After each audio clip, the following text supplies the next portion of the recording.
Hoje tem Flamengo e Grêmio ao vivo aqui na Globo, logo depois de Terra e Paixão.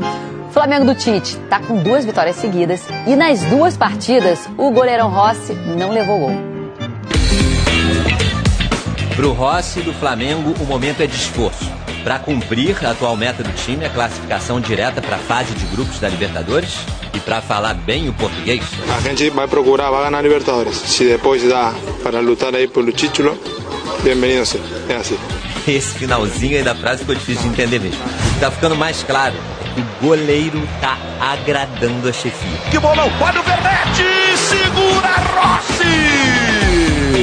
O Rossi, ele teve uma defesa com cabeceio, que foi determinante, né? Essa aqui, aos 21 minutos do segundo tempo, no clássico contra o Vasco pelo Brasileirão. Cruzamento, olha o Vermete! Espalma Rossi! Sensacional! E a defesa foi antes do gol do Flamengo. Se a bola tivesse entrado, o adversário sairia na frente no placar e a história do jogo poderia ter sido outra. Cada momento tem um caráter decisivo. É muito difícil neutralizar cabeceio do Verratti. É muito difícil. Ele sai do ângulo de visão do lado contrário. Esse cruzamento aí ele ataca como poucos. E nesses momentos era necessário. Rossi também já tinha sido necessário na partida anterior contra o Cruzeiro. Espalma Rossi! Eu estou para isso. Estou para ajudar o time quando a bola não chega na trave. Sempre são 100 minutos de jogo. Temos que 100 minutos concentrados para fazer sempre o melhor para tentar ganhar. Viu que ele falou 100 minutos de jogo, né? Acrescentando mais 10 aos 90 regulamentares. Deve ser porque o tempo corre de uma maneira própria para os goleiros rubro-negros. E rápido. Nos últimos 5 anos, só o Diego Alves ultrapassou a marca de 30 jogos como titular do Flamengo. De lá pra cá, passaram pelo gol do time Hugo, Santos, Matheus Cunha. Rossi assumiu a posição de titular na 24ª rodada do Brasileirão, no 0-0 contra o Goiás. Disputou a segunda partida da final da Copa do Brasil contra o São Paulo. Ao todo foram 6 jogos, 2 gols sofridos e 3 defesas difíceis. Tabelinha, Beck, bateu, segura! Rossi! Temos que seguir crescendo e jogo a jogo tranquilamente. Rossi segue como titular na partida de hoje contra o Grêmio. O confronto que marca o reencontro do técnico Tite com o clube que o deixou célebre no futebol brasileiro. Ele assumiu o cargo de técnico do Grêmio em 2001, depois de um bom trabalho no Caxias, do Rio Grande do Sul. No ano de estreia no Tricolor, ganhou o Campeonato Gaúcho e a Copa do Brasil. Vai surgindo mais um grande técnico no futebol brasileiro.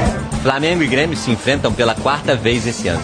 Nessa temporada foram 3 vitórias rubro-negras e 1 empate. Vitória maiúscula! Porém, o Tite tem um retrospecto negativo na arena. Como técnico do Corinthians, foi derrotado nas 3 vezes em que enfrentou o Grêmio no estádio. Fez e foi pra festa o Pirata! Agora, pela seleção brasileira, o retrospecto do treinador na arena é diferente. Em 2017, o Brasil venceu o Equador por 2-0 pelas eliminatórias da Copa da Rússia. E em 2019, um empate por 0-0 com o Paraguai. Nos pênaltis, o Brasil conseguiu a classificação para as quartas de final da Copa América daquele ano. É gol! Se classifica o time brasileiro! O Brasil vai para a semifinal! O provável Flamengo que vai a campo hoje tem o Pablo na defesa, no lugar do Fabrício Bruno, que está suspenso. E lá na frente, pode ser que o Everton Cebolinha ganhe uma chance no lugar do Bruno Henrique. O gol, nenhuma dúvida. O titular é o argentino que está se esforçando para tomar conta da posição por um bom tempo. O Grêmio está num momento mais conturbado também fora de campo. Assim, entrevistas do Renato, assim, em uma espécie de confronto com a imprensa, como eu já referi antes, a não entrevista no Grenal, desta vez não pegou muito bem. O Renato tem uma força, assim, para tomar algumas atitudes que o torcedor releva, porque ele é Renato / estátua. Mas dessa vez não foi tão assim, o torcedor não gostou. A gente percebe, assim, por medidas de rede social, dele não ter falado depois do Grenal, da maneira como o Grêmio perdeu o Grenal. Né? Tem mais esse componente aí nesse caldeirão que a gente está referindo. O Grenal tem um peso grande aqui na província de São Pedro. E o Grêmio não apenas perdeu tendo descansado a semana inteira, enquanto o Inter, além de cansado, tomou uma pancada emocional terrível contra o Fluminense. O Grêmio perdeu no placar e no jogo, muito fortemente, assim. O Grêmio foi amplamente dominado pelo Inter, não acontecia isso há bastante tempo. Então tudo isso aí entra no caldeirão. Inclusive um Renato que, embora continue sendo estátua, a estátua dele está lá, ele já tem algum tipo de contestação de o que está fazendo, se pode fazer, se não é hora de terminar um ciclo no final do campeonato para o Grêmio tentar fazer algo diferente do que apenas ter o Renato e o seu talento para tirar o Grêmio de algumas situações. Tem um caldeirão que é negativo para o Grêmio para esse jogo. E ainda tem o Tite, né, que, vamos combinar, conhece bastante como é que funcionam as coisas, o ambiente, vai saber jogar com isso aqui. Agora, tem uma história um pouco de copo meio cheio e copo meio vazio, né? É claro que lembrar o passado do Grêmio recente no Campeonato Brasileiro, onde o Grêmio flertou, inclusive, de ser um dos desafiantes ao Botafogo na ponta, passa a ser pouco, né? Passa a ser um momento perigoso. Mas, ao mesmo tempo, se a gente volta mais por essa expectativa do Grêmio, o Grêmio tem 10 jogos pela frente e uma situação que, se pontuar ali uma vitória, pode até perder hoje, mas mesmo perdendo hoje, ele segue numa briga em que um sexto lugar pro Grêmio no Campeonato Brasileiro, diante de um time que veio na Série B, uma classificação, nem que seja a pré-Libertadores, ainda que haja chance, se vencer hoje, fique em quarto lugar. O Grêmio ir para a Libertadores de 2024, infelizmente sem o Soares, porque ele não vai ficar, é um grande resultado e é uma grande temporada para o Renato Gaúcho. Eu vejo 2 cenários para o Grêmio na continuação do Campeonato Brasileiro. Isso vai se decidir nas próximas semanas. Se Fortaleza e Fluminense forem campeões, o Grêmio vai olhar lá para baixo e vai ver, ele já não se preocupa mais com o Fortaleza, nem com o Fluminense, nem com o São Paulo, que são 8º, 9º e 10º hoje. Abaixo deles tem o Cuiabá hoje com 37, são 7 pontos de diferença para o Grêmio, né? Só que um pouquinho mais colado ali tem o Atlético Mineiro, então acaba virando uma briga de 7 clubes por 6 vagas. Acho que de 5 clubes por 4 vagas, né? Botafogo e Bragantino, você já pode colocar. Claro. Sendo que são 7 clubes, sendo que 2 deles já estão classificados. Né? Vamos lá, vamos botar do Flamengo para baixo, né? E aí o Grêmio está negociando, né? Está negociando uma vaga só. Sim. Né? Se Fortaleza e Fluminense não ganharem, aí já é uma briga mais complicado. Mais gente. E eu acho interessante esse número que o Diogo trouxe dessa sequência do Grêmio, é você olhar e ver um time que há 3 meses não joga bem, tem uma sequência tão ruim, tá a 3 pontos do G4. Uhum. A gente vê como a média do campeonato, né, ali fora Botafogo e agora Bragantino, Flamengo, e dá para contar o Palmeiras nisso, como ela, né, como está todo mundo oscilando, está todo mundo numa média relativamente baixa em que é possível isso. O Palmeiras teve 4 derrotas seguidas no campeonato, saiu do G4 durante uma rodada, venceu um jogo e voltou. Então, dá para passar muito tempo ruim e ainda assim se sustentar. Mas é isso, né? Agora é a hora da verdade e agora não dá mais. E como disse o Diogo, contra o Tite, que conhece, né? Conhece o futebol gaúcho, conhece o Grêmio e que já está causando um impacto no Flamengo, né? Foram 2 jogos em que decisões que a comissão técnica tomou parecem ter mexido no andamento, né? Tem uma transformação já no ambiente que é relatada de quem vive o dia a dia do Flamengo. Hoje, para a imprensa, não é fácil viver o dia a dia de qualquer clube, né? Porque é tudo muito fechado, mas mesmo assim, o relato de quem cobre Flamengo é de que, tipo assim, virou um clube. E que não é absurdo, né? Cobre um clube, qual lugar é o Flamengo, né? Antes não era isso, você cobre, é o Flamengo, sei lá o que pode acontecer, não se tem um minuto de paz. Hoje não, A diferença é muito grande também no gestor de grupo ali, né? De Sampaoli para o Tite. Então, o choque de gestão do Tite é um choque de gestão fácil de fazer. Mas eu acho que o grande destaque é muito cedo, né? 2 jogos e quem olha com o pé atrás está com razão de olhar, apesar do Vasco estar num bom momento. São 2 jogos contra equipes que estão brigando na parte de baixo da tabela. Verdade. E aí eu acho que independentemente do Grêmio estar desse jeito, do Grêmio não ser o favorito hoje, acho que uma vitória contra o Grêmio do Flamengo hoje bota o Flamengo num outro patamar anímico para o campeonato. O que o Flamengo não está nem aí, se o Grêmio está mal, é ganhar do Grêmio no Olímpico. E ganhar do Grêmio do Olímpico, ainda que o Flamengo já esteja acostumado, joga o Flamengo em outro faz ponto. Faz tempo já, né? Sim. Agora é na Arena que ganha. Desculpa. Coisa que quem nasceu nos anos 90, quem nasceu nos anos 80, viveu os anos 90. Mas o principal do Tite, eu acho, até agora, é a capacidade de transformar o jogo durante a partida. E aí, se a gente vai considerar que o Flamengo ainda persegue o Botafogo, eu acho que persegue, apesar de ser muito difícil, essa é a grande diferença, por exemplo, do Flamengo com o Tite, talvez o técnico mais experiente, não em tempo de trabalho, mas com mais bagagem do Campeonato Brasileiro, contra, por exemplo, o Botafogo, que tem talvez o técnico com menos experiência nesse momento. O Botafogo, ainda com o Lúcio Flávio, também tem um retrospecto bom. O Tite são 2 jogos, 2 vitórias. E foi exatamente o que o Lúcio Flávio conseguiu nos 2 primeiros jogos. Mas agora o Botafogo jogou um jogo a mais com ele.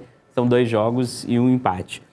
Ao mesmo tempo que o Tite demonstra o poder de mudança do jogo, o Lúcio Flávio tem uns 11 iniciais muito bons, mas o Botafogo não conseguiu em nenhum jogo, ainda que tenha jogado bem, mudar um pouco. Contra o Fluminense nem precisou. Contra o América, quando precisou se fechar um pouco mais, patinou. E contra o Fortaleza, ainda que seja completamente atípico ali, toda a questão dos 39 minutos restantes, não conseguiu. O Tite, pelo contrário. Eu estava na estreia do Tite no Mineirão, fui assistir Flamengo e Cruzeiro. Deu para ver em campo, é aquele tipo de jogo que você consegue ver em campo. Eu sentei numa tribuna bem em frente ao Tite. E assim, o Flamengo começou mal o jogo, os 30 primeiros minutos foram mais favoráveis ao Cruzeiro. Você percebe de cada um que ele chama, e o que mais me destaca é o Ayrton Lucas, como o Ayrton Lucas muda o jogo e acaba fazendo, inclusive, o primeiro gol. Aí, claro, não é tanto o dedo do técnico assim, acaba por ser uma coincidência, mas ele consegue mudar isso. E hoje, num jogo contra o Grêmio, contra um outro técnico experiente, que é o Renato Gaúcho, isso é, assim, de um valor, assim, dele saber fazer e já conhecer o elenco por ter trabalhado, que faz o Flamengo poder sonhar, se não com título, mas pelo menos com uma ótima trajetória no final para ver o que vai acontecer na final da 38ª rodada.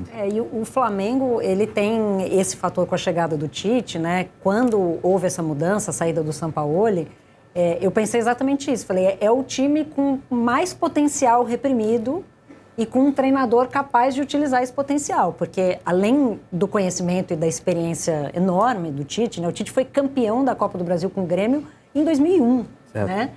Se a gente comparar com a experiência de muitos treinadores, eram treinadores que ainda estavam jogando ou que eram muito jovens. E ele olha para o banco, o que ele tem de opção no banco, ninguém no Brasil tem. Então, juntando essa experiência e essa competência com as alternativas, realmente o Flamengo é o time que tem mais potencial para dar um salto, né? Não dá para dizer que o Bragantino tem potencial reprimido. Pelo contrário, está operando ali no seu potencial máximo, buscando o segundo ou até mesmo brigar pelo título. E o Flamengo não. O Flamengo podia jogar muito mais, tem muito mais talento do que a bola que vinha jogando. E o Tite é capaz de colocar isso em prática como poucos outros treinadores no Brasil. E vai para o terceiro jogo com a terceira escalação diferente, curiosamente. A crítica que você fazia ao São Paulo. A meta é 38. Se quiser alcançar... Pois é, mas aí ele vai ter que avançar no campeonato do ano que vem, né? Mas eu acho que, ao contrário do primeiro para o segundo jogo, que a mudança foi melhorar a escalação em qualidade de jogadores do momento, hoje é uma piora. Ele tem um desfalque na zaga e o Cebolinha e o Bruno Henrique, hoje em dia, não dá para você achar que o Cebolinha vai ser superior ao Bruno Henrique. Pois é, mas o Cebolinha é uma decisão do Tite, né? Tem a ver com o desgaste do Bruno Henrique, né? A provável entrada do Pablo na zaga passa por um tema interessante aí. O Fábio Maceridian, o preparador físico, tem insistido com o Tite para escalar o Rodrigo Caio. Sim. Tem batido muito nessa tecla. Olha, o Rodrigo está pronto para jogar. E disso ele entende, né? E a gente sabe que a questão do Rodrigo Caio nunca foi técnica. Quando houve uma necessidade de substituir durante a partida, acho que o Léo Pereira estava suspenso, não é isso? Jogou o Davi Luiz do lado esquerdo e aí entrou o Pablo. Não Rodrigo sei Caio se ainda não desde entrou. o começo ele poderia pensar na entrada do Rodrigo Caio. Lá na frente já está decidido que o Cebolinha substitui o Bruno Henrique pela questão do desgaste, né? E a questão do Rodrigo Caio, a informação do nosso repórter lá no Globo, Diogo Dantas, é que o Rodrigo Caio entende que o ciclo do Flamengo acabou. Ele não necessariamente quer ficar para o ano que vem, mas ele quer jogar com o Tite, ele está recebendo um carinho que ele não recebeu dos últimos técnicos. Ele quer jogar nessa reta final justamente para agradecer ali ao clube tudo que fez, poder mostrar que ainda está bem, mostrar que é um grande jogador e abrir mercado ao mesmo tempo para ele ter um futuro talvez em outro lugar. Porque é um jogador que qualquer clube, na hora de contratar, vai ver, apesar de ser ótimo tecnicamente, vai pesar uma desconfiança em relação à parte física, com certeza. Ele quer mostrar que ele está bem, como a comissão técnica do Tite está acreditando que sim. E ao mesmo tempo você, para a comissão técnica é uma decisão difícil, né? Porque o jogador está pronto, mas ele já não vai fazer parte dos planos para o ano que vem. Você vai ficar utilizando um jogador, você vai ter, né? O objetivo do Tite era começar antes para poder preparar o time para o ano que vem. Faz sentido olhar também para quem vai